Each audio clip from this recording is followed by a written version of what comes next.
Welcome back to the Ed Block Courage Cast live from Radio Row. Dave Stonewall, Dwayne Brooks. I don't know how either one of us are going to have voices by the end of this after doing this on Tuesday straight. I don't know how this guy that's sitting with us right now has a voice because he's been doing so many interviews the last couple of days. Part of the NFL alumni group, Al Smith, former Houston Oiler, and part of the, what did you just tell Dwayne? Part of the House of Fame? House of Fame, that's the good. House of Fame. So how are you doing? I'm doing good, doing good. Obviously here at Radio Row doing some great things, being able to talk about the brand and everything that we're doing with the NFL alumni and continue to do great work in Tennessee. And obviously the Houston Oilers are the Tennessee Titans now. And they moved from Houston to Tennessee, so a lot of times the new generation gets lost between the Texans and who's who and what have you. But it's the original Houston Oilers. I was going to say, when you saw the Tennessee Titans wearing the Houston Oilers throwback earlier this year, how'd you feel about that? I felt good that's their organization. Right. That's what the ownership group and what have you. And now that they're doing that, they sell their jerseys and everything and what have you. And there's a little dispute against the Texans, but the Texans never recognized the Oilers. Because when you think about it, from that era with the Earl Campbells of the world or what have you, the Dan Pastorini and Kenny Burrows and Robert Brazil, well, they played for the Houston Oilers. Well, the Houston Texans aren't going to recognize them. And then the Tennessee Titans, at one point when they first got there, didn't recognize them. So you had a whole long history of great players that didn't, quote unquote, have a home. And Bud Adams, who's the owner I played with, which is Amy Adams' dad, finally started bringing all those players back and had them under the umbrella of the Tennessee Titans because that's what it originated. And she knew that they need a home, and she has done a great job of bringing everyone together in that regard. Tell us a little bit about your injury history. Tell us a little bit about it. You got playing when you in Houston, and I know you got some good stories. Well, my athletic trainer in Houston was Brad Brown, and Don Mosley, and they both have retired at this point. And the third guy with the Texans, so he went back to going back to Houston. So those were my trainers. Is that Kaplan? Kaplan, Jeff. Jeff. Okay. Jeff Kaplan, and he's I don't know his exact title because I know he moved some title. Yeah, I'm happy in Houston, but he was the head trainer, and now he's doing some other roles within the organization. Well, he's in the organization. Any Brad stories? Anything? Oh man, any Brad stories? I don't know. We got to get you back out on the field. Brad, try to get you back out there, but at the same time, it gives you the opportunity to, you kind of know who you are. I mean, as a player, you know what you can do with nothing. It's a lot different now. Obviously with concussions, guys, if they think they're hurt, they can sit out. Even if you're not hurt. Back then, they had to, take your helmet. Because I remember one time, it was okay to tell a story. By all means. Had a hit playing the Pittsburgh Steelers. Obviously, they're a rival within the division. That was the real AFC Central at that time. With Browns and Steelers, Cincinnati Bengals. You probably remember Riverfront Stadium, old Cleveland Stadium, and Three Rivers. So stadiums that different kids don't everybody know those stadiums, right? So being in the Astrodome, the one time you called being knocked out or whatever the case may be, was making a tackle and one of our defensive linemen, I got kneed in the side of the head. Boom. And you don't realize these kind of, you lose a moment in time. I came back, you kind of get up, but you knew something, you can't remember what just happened. And they said, Brad told me, he said, I was climbing up the leg of the rough trying to get up. No, I wasn't climbing the leg of the rough because they, came and supported me off the field.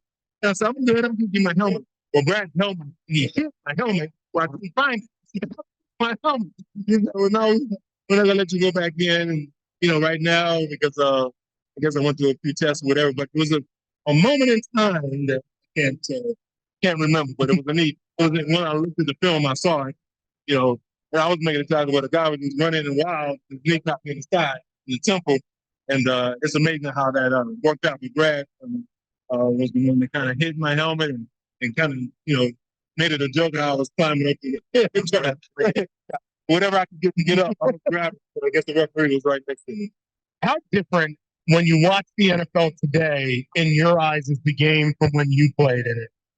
Oh, when I watch it today, obviously, to me, it's not as tough as it was then. I guess it's equivalent to basketball. You can't handshake, you can't this, you can't, so, that whole debate between Bron and Jordan. Jordan had to, he's taking him to the ground.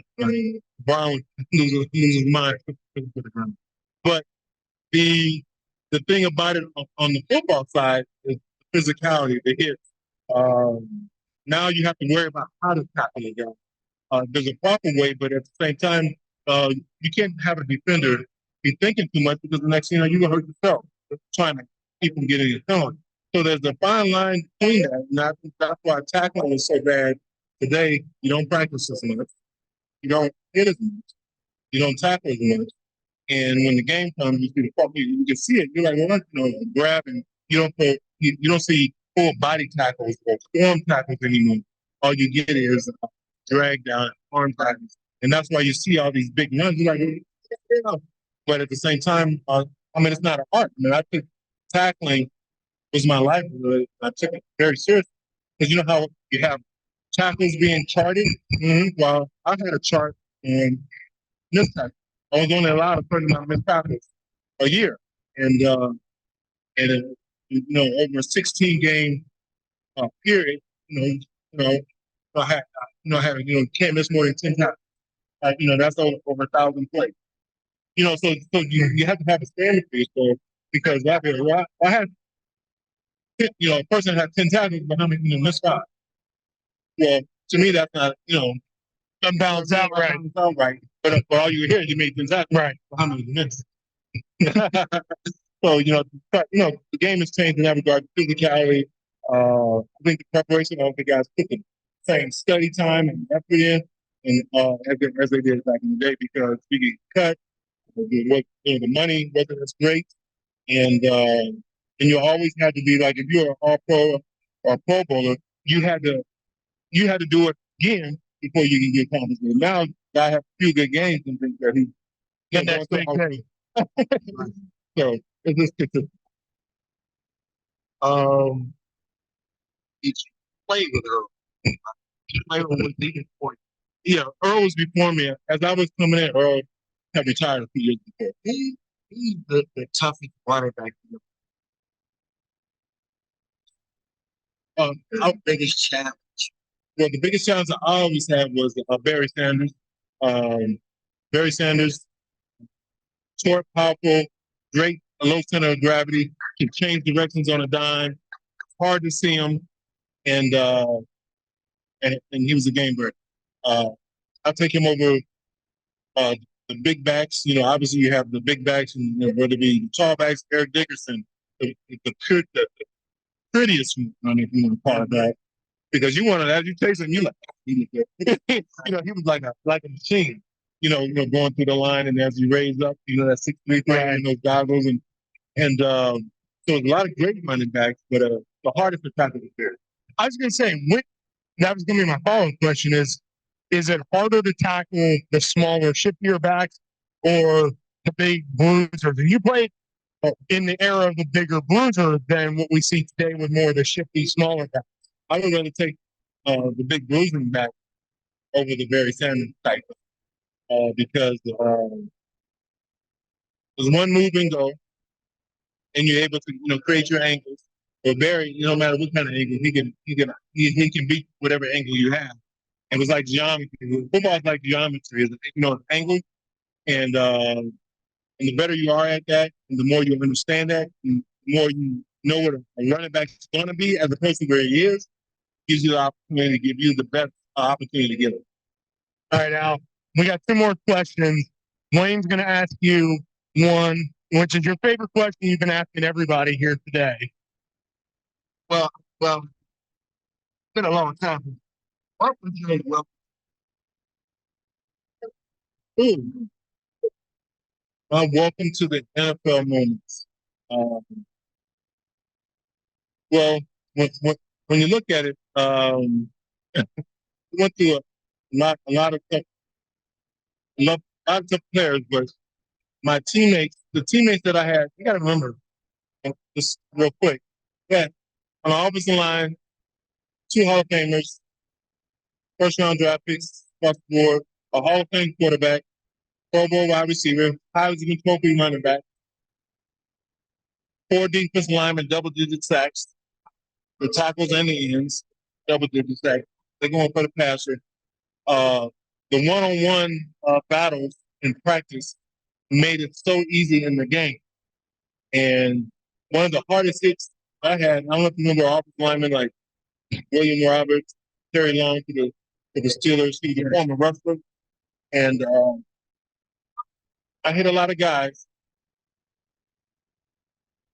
And many guys like Terry and William were very bone shattering. It goes through your body to the point where that's not human. You know, it's like that not human moment. And when you say that moment, and then I found out a couple years later that they failed the drug testing program, so I felt vindicated. That they were on the stuff. So I said, I'm like, oh, and I'm not putting anything out. So it's documented, you know, what have you. So I'm not, you know, bashing anybody. I'm just saying, hey, those hits were like it was to your core. And I'm the youth who plays sports. It's like when I think to your core, it's like, you know, yeah, you're coming right, and you kind of walk, you kind of walk back, and you're like, I don't know if I'm gonna feel this again. And you can't put that to me, Tom. But at the same time, you know, once that I was like, you know, it was some special stuff. That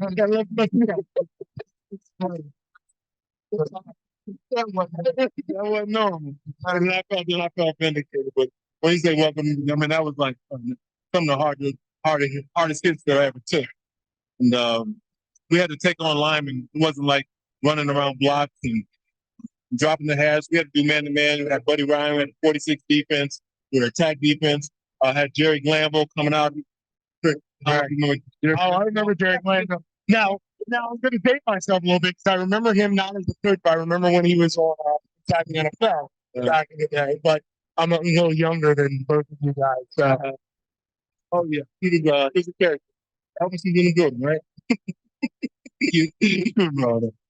Oh man, yeah. Oh, but he was passionate about winning. He just had his own style and his own way. All right, Al, we're gonna get you out of here on this. We've got a Niners cookie and a Chiefs cookie. Tell me who you think wins, and you get to walk away with one of those cookies. You're gonna walk. By the way, you're gonna walk away with a cookie. I want to make it seem like you were only getting it to answer the question. Oh no, you good. I like the Chiefs, and I'll tell you for this reason. They're the champ. Anytime I always like a back-to-back, you know, type of team that you have to knock out the champion. Just like the heavyweight champion, and I don't like all his points. You got to take the title from the champ. And for them this year, with all the scrutiny, the drop balls, the games they lost, they're not to claim, and what have you, they went through that gauntlet at the regular season to put themselves in a position to get to be in the playoffs, and then be on the road for every game in the playoffs to get to the game. They earned it, in my opinion. Because, you know, if you look at the roster, you say, well, they didn't do this, the running backs are hurt, the receivers are dropping balls, they're not what they're supposed to be, and what happened. But they still got it. And with that being said, San Francisco has to take it from them. They have the talent to do it.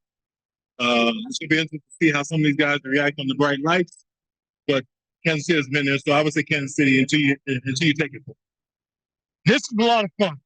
Maybe one of my favorites from Radio Row.